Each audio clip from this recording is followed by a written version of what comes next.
Welcome, everybody, to Phandom Knights, where we break down pop culture one fandom at a time. I'm Chris. I'm Richard.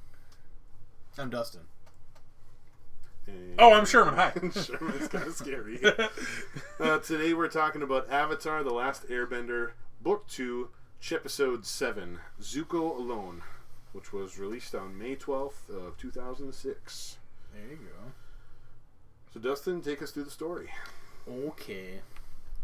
Well, obviously, as the title says, it's Zuko alone this entire episode, so it just follows Zuko.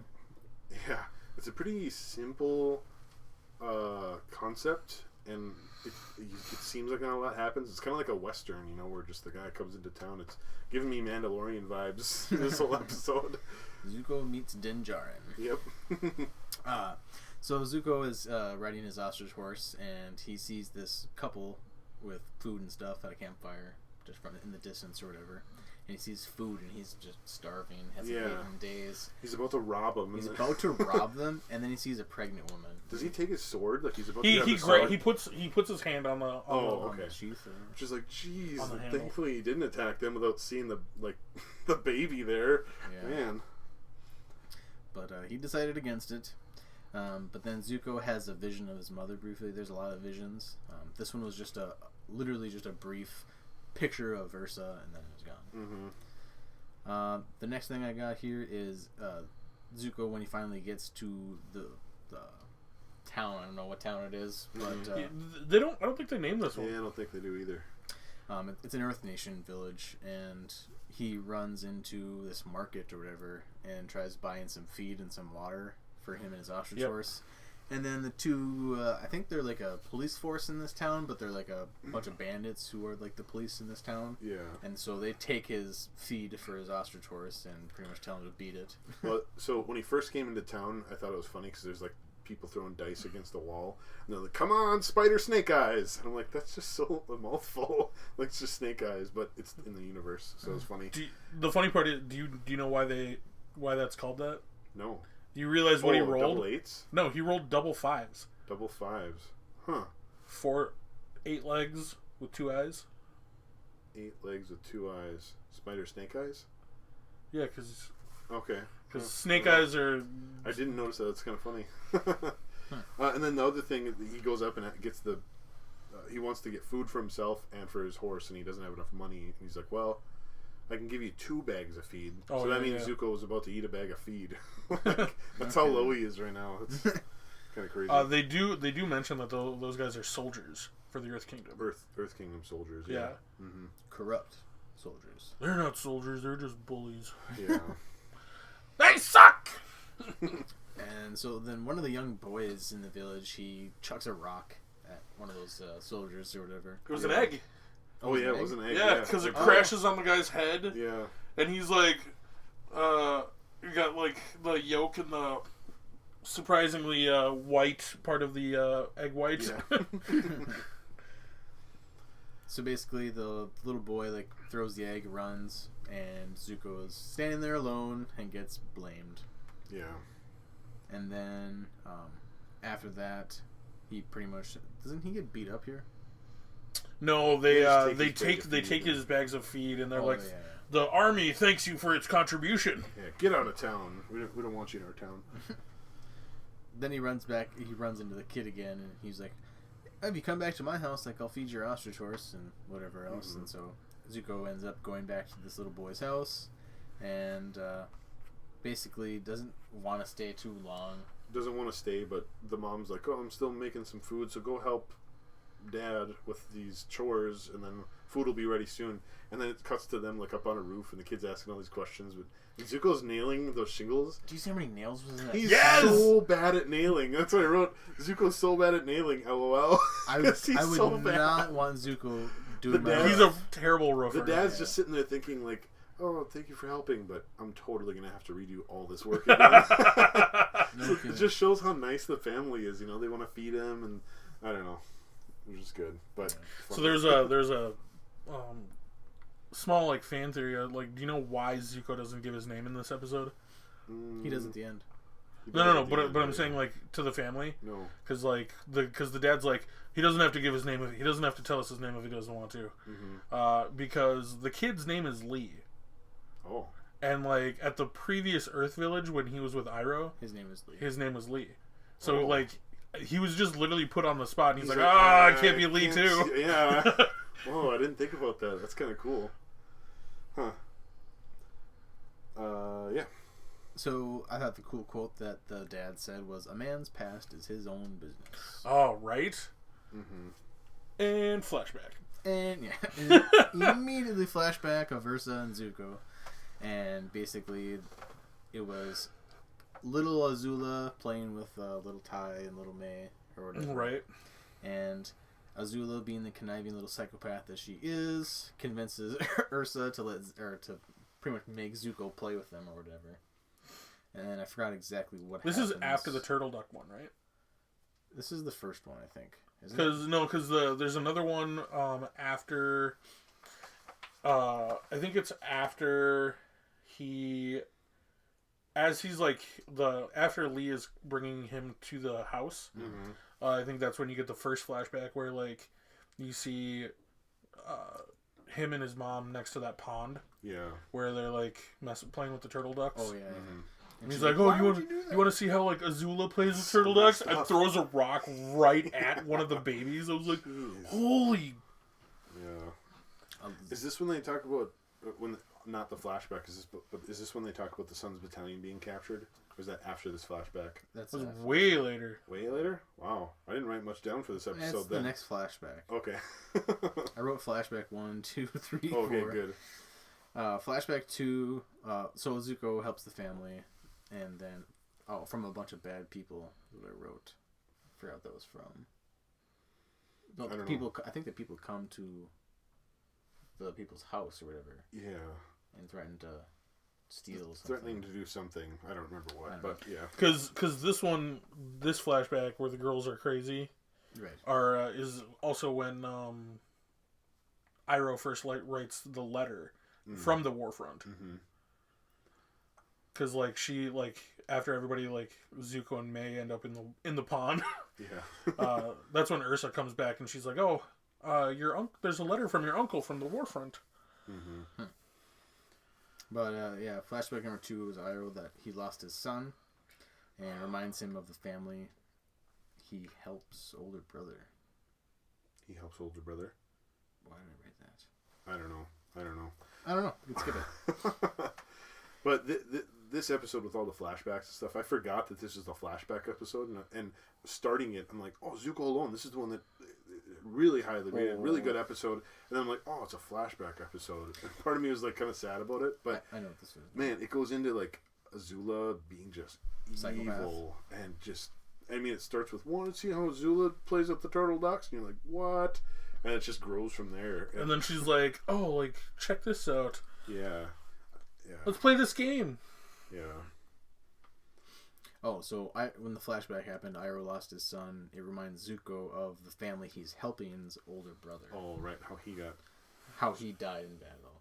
Well, we don't find that out, but he got taken or something like that. Yeah, so in there it says Captured. the Sun's Battalion got captured, and this episode has 2 music things that I noticed. I'm sure there's a lot more, but in this part where Zuko finds out that the Sun's Battalion was captured, that's what happens. The guys come from the city and they're about to harass the family, and we just thought we'd be the one to tell you that.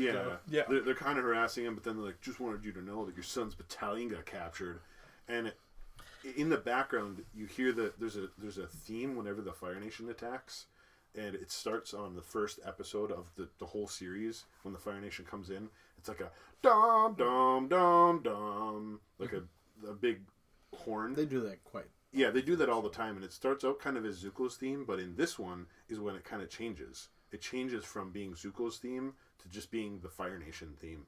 Because in this one, it goes when the Sun's Battalion's captured, it goes dum dum. It has the first part of the theme, and then it stops, and then we'll get to it. But later on, when Zuko kind of stands up and becomes the hero for the family and stands up to everyone.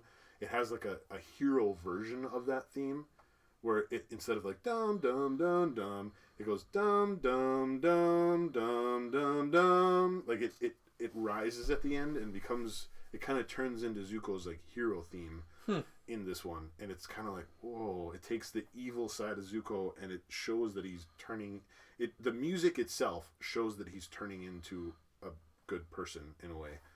Mm-hmm. So I don't know. I thought that was really impressive, and I just noticed it because it was that clear Fire Nation theme that transformed in this one, and I'm like, man, that's just one aspect of this episode, and it just was amazing. So yeah. The next little tidbit I got was Zuko gave the little boy his dagger that Iroh had gave him from the Siege of Basti and Say. Yeah. And it said the inscription on it was "Never give up without a fight." Yeah. I don't know how I feel about that. Never give up without a fight. Okay, so you're saying I should give up, but I should fight. Okay. I don't know. There's a mixed message in there. All right. One of the flashbacks we saw, Ursa saw that at a young age, even as Azula was such a psychopath. Because I remember Zuko and Azula were like in their room or whatever, and Ursa comes in and was like, "What's wrong with that little girl?" Yeah. Like the mom is saying right. that. Yeah. What is wrong with that little girl? What's wrong with her? Like, she's crazy. You're her mom. Like, wow. Yeah. And then we find out that Ozai told Azulan that Iroh's only son is dead, and his bloodline is no more, and that Ozai is a humble servant to him and the Fire Nation, and has a healthy family.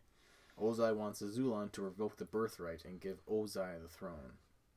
And then Azulan, it looked like he was furious, and he was furious. Azulan was just like, "You want me to like betray my firstborn, Iroh? Right. Like, how dare you?" And I mean, he kind of was right though. I mean, Iroh was completely broken because of this. Like but if Iroh would have became the Fire Lord, Azulan understood this. Like, he lost his firstborn son, right? And so, I think Azula was telling the truth when he told Zuko, like, Azulan wants you to die, your firstborn son to die, so that you can understand the pain. Oh, for sure. I mean, that's what was happening. You want to be Fire Lord? Zuko dies. So this gets into the way of how Ursa saves Zuko's life. Yeah, what happened there? So we might as well get to it. So Ursa basically made a plan with Ozai to poison Azulan in order to protect Zuko. Whoa. Because Ozai was going to have to kill Zuko in order for him to essentially become Fire Lord. Well, they thought a way around this. By just killing the Fire Lord. By just poisoning the Fire Lord. Whoa. He dies. Ozai becomes leader. Then he kicks off Ursa because Ursa knows of the poisoning and all that stuff, and that's why he banishes her. See, I know that she comes back. No. So she doesn't?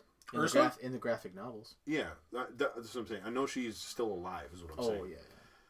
But if just watching this, like, I had to look it up afterwards, though, because I'm like, did Ursa, her name, right? Yeah. Did Ursa give herself up? Did she kill herself, like, allow herself to be killed in place of the sun? Like, that's what I read from this episode. But then I'm like, no, that doesn't make sense, because she's still alive. So, that I didn't think about that she helped poison him, and that, I don't know why she would have left, though. Maybe she's just like, I can't take this. I'm out, guys. This your family's crazy. You have to read the comics to get a little more understanding on that storyline, too. Okay. Yeah. But, holy crap. Just a lot of information. I know, but the grandpa's like, okay, all right, you want to be Fire Lord? Kill your son. Like, holy crap, man. Yeah, and it's just crazy seeing Zuko, like, now in Now Times, not the flashback, but also saying it in the flashbacks. Like, he has to remind himself, Azula always lies. Yeah. Azula always lies. Like, he should always remember this, that Azula always lies. Well, especially because he left and got exiled because, like, he's dealing with all the stuff that in his mind kind of just happened, where she completely just lied to him and betrayed him and tried to kill him when he got onto that boat. I mean, we're doing this weeks apart, but it kind of just happened for him. Right. So he's just thinking, like, no, Azula always lies. Azula always lies. Even way back then, she always lied. So it's kind of changing him, and, like, I can't be loyal to the Fire Nation and all this stuff because they're just a bunch of liars and they do all this stuff. Well, I think he must be... I think he loves the Fire Nation. I think he hates the way his family is running it. Right. Yeah. Yeah. I think he loves his people, no doubt about it. Yeah. But I think he just hates the way his family has been ruling it for 100 years. Right. Yeah. He just. Do you think that these are just? Do you think these are in-universe flashbacks that he's reliving every one of these, or is it just flashbacks for us? I think he's reliving them. So he's reliving these as... Oh, yeah. Yeah, I suppose, because they're... he sees something happen to that family and he remembers things. Azula always lies. Azula always lies. And just like he sees that pregnant girl and it flashes his mom, so he's like, oh, a mother. I can't hurt a mother. Right. Yeah, that's a good point. So that makes me like the episode even more, because it's... At first, when I first watched this episode, I thought it was, these are just flashbacks for us to understand his character, but no, it's him remembering all this stuff. Right. Zuko, or the parents or whatever, the mom comes up to Zuko and is like, they took Lee, like, you gotta save my son. And Zuko's like, I'll save your son. Yeah. Like, that was a powerful moment, because he was laying down when it happened, and it flashed to her, and then when it panned back to Zuko, he's just standing straight up, like, just ready to go. Just like, I will save your son. Yeah. So Zuko saves the boy from the, I put bad Earth Nation police, but they're soldiers. But when he's confronting these soldiers, he knows that he can't firebend because it'll show his true identity. But he ends up doing it because he does end up doing it. Resort, but I'm like, oh no, he can't firebend. He's helpless. But then I remember, he's a skilled swordsman. An amazing swordsman. The first episode, when like I was talking about the theme and all that stuff, he comes down into the Southern Water Tribe, and Sokka runs up, and he just takes out Sokka with just 1 foot without putting it down. Like, he's an amazing martial artist and swordsman, so he doesn't need firebending until obviously his life's in danger. But yeah.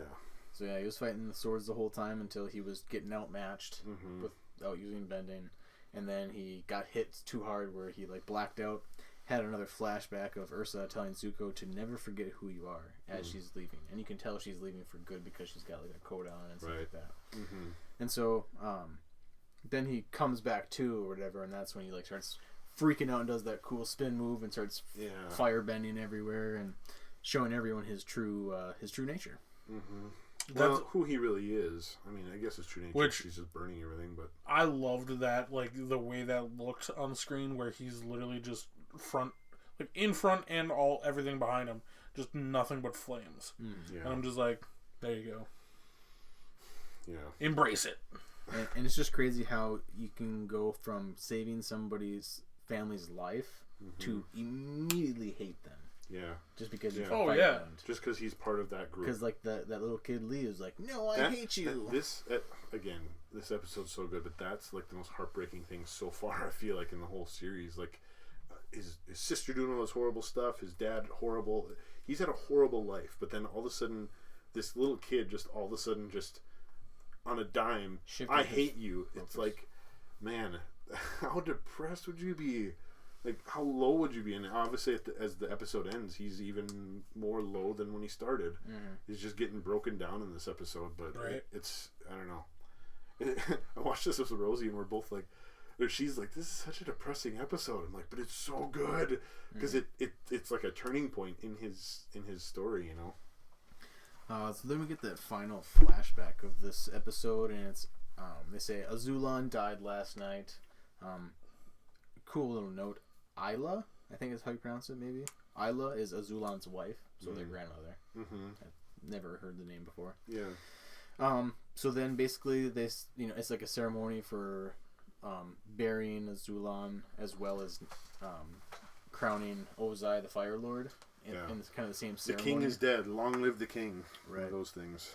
And so they said to honor Azulan's like dying wish, like his second son will assume power as Fire Lord. Yeah, his dying wish. But it wasn't his dying wish. Exactly.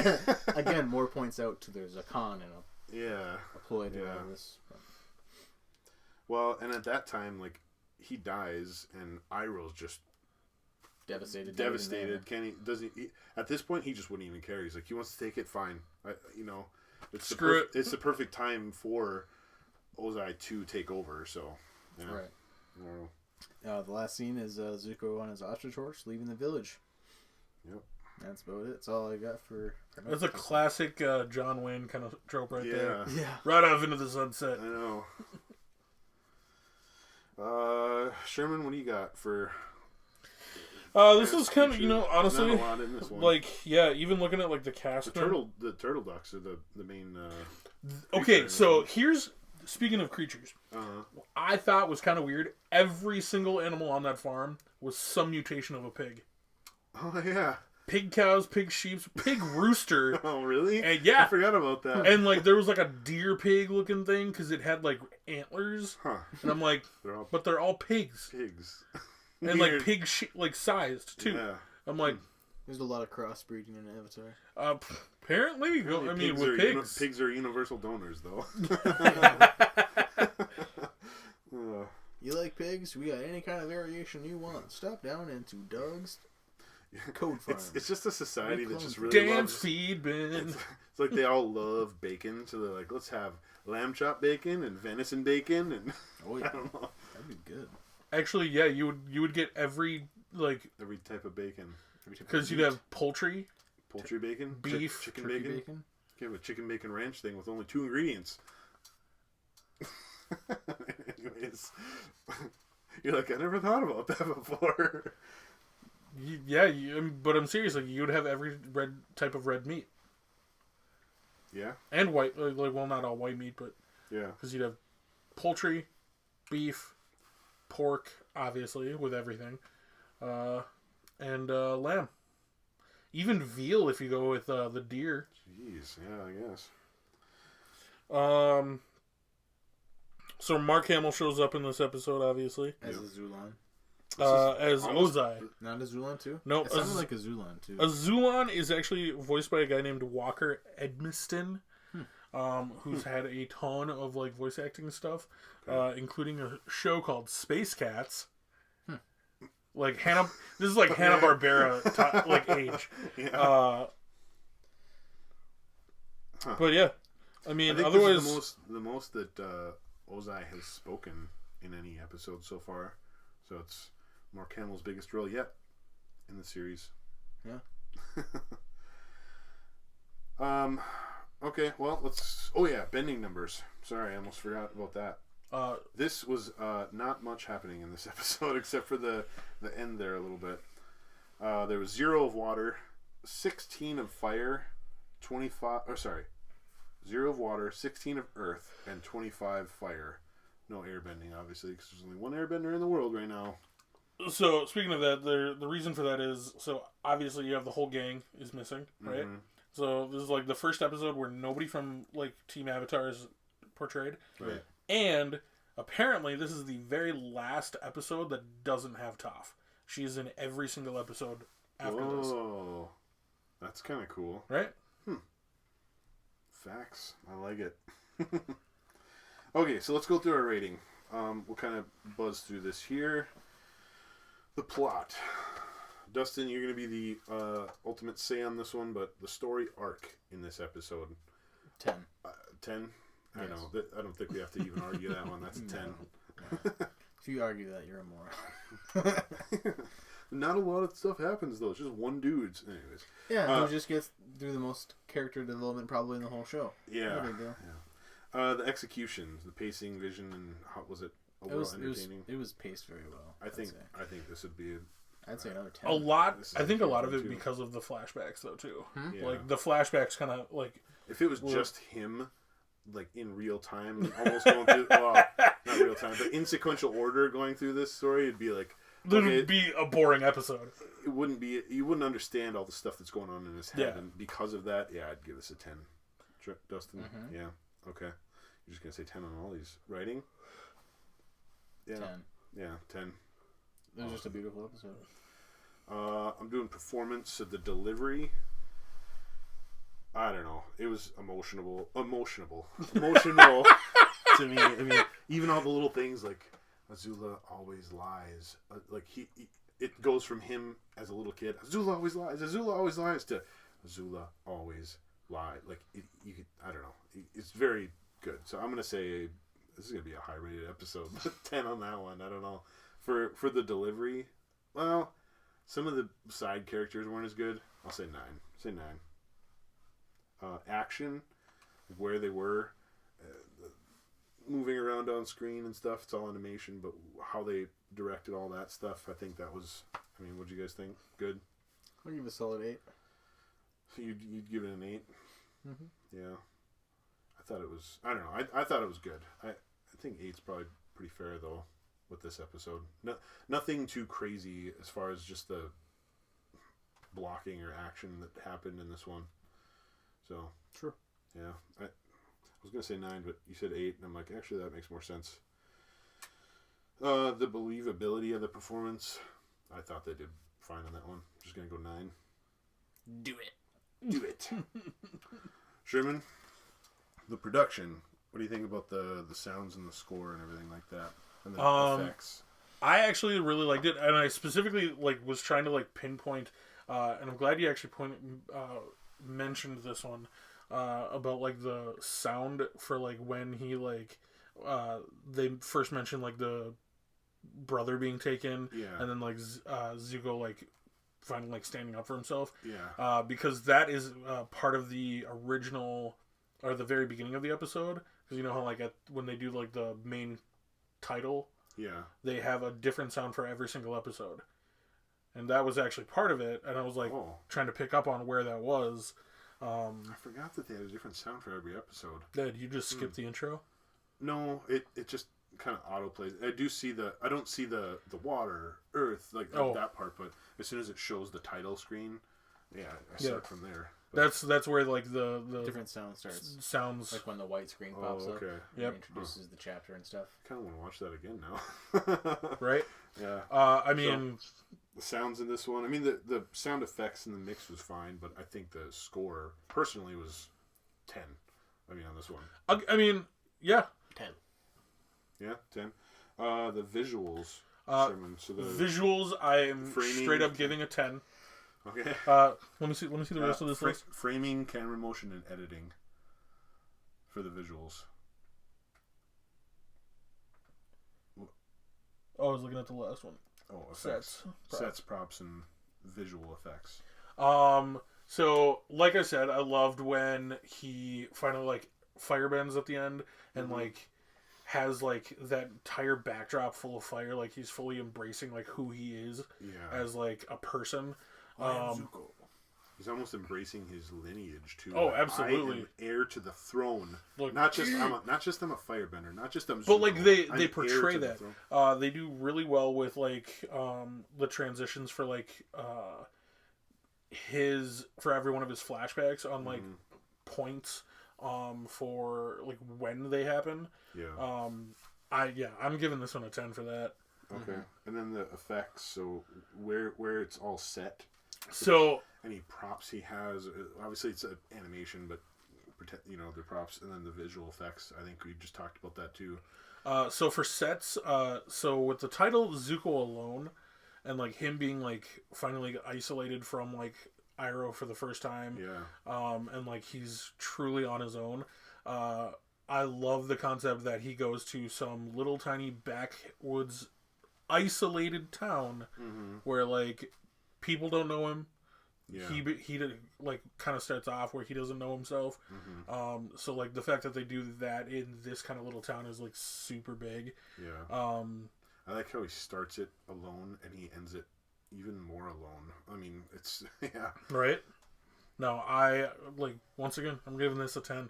Okay. This episode is just perfect. Yeah. Visually perfect. Yeah, I think so.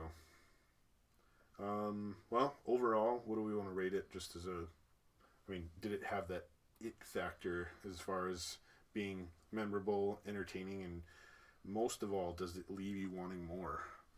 So, honestly, I would just say 10 on that one too. 10. Or we can even do points on that one if you want, but 11.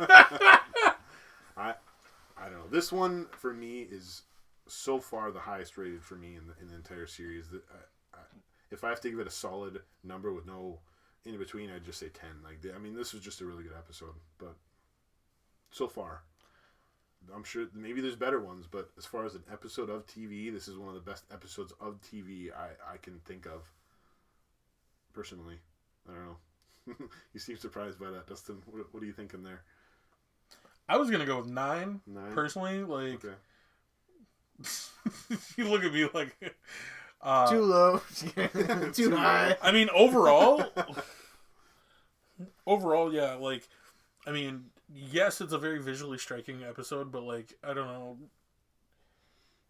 It's not the best one out there, but it's not the worst. Oh, far from being the worst. Yeah. It's not the best, but it's not the worst.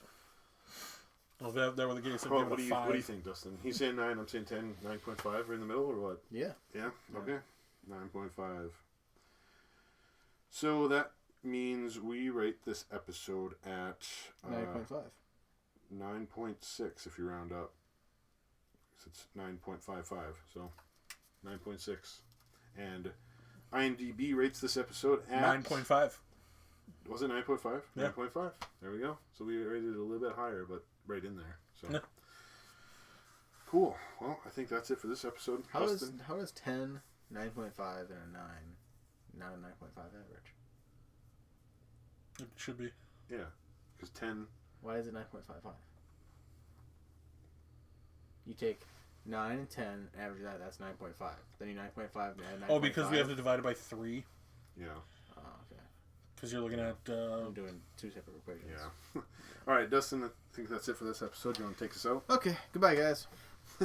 All right. Thanks for watching this Chepisode of Phandom Knights. Almost missed it. Almost forgot, guys.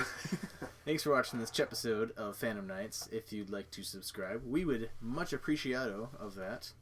You can become a Phandom Knight on Facebook, Instagram, and Twitter. Maybe Tinder. Maybe Bumble. Dustin's desperate. Bumble. We'll make a Bumble account too. And yeah, TikTok always coming soon. But always subscribe to our YouTube and Apple, Spotify podcasts. Yes. We're now on those. I forget those. I was like, yeah, you specifically put podcast in the in the sign. You know, probably should remember that then. But anyways, Appa's here, so we gotta go. So Appa. Yep.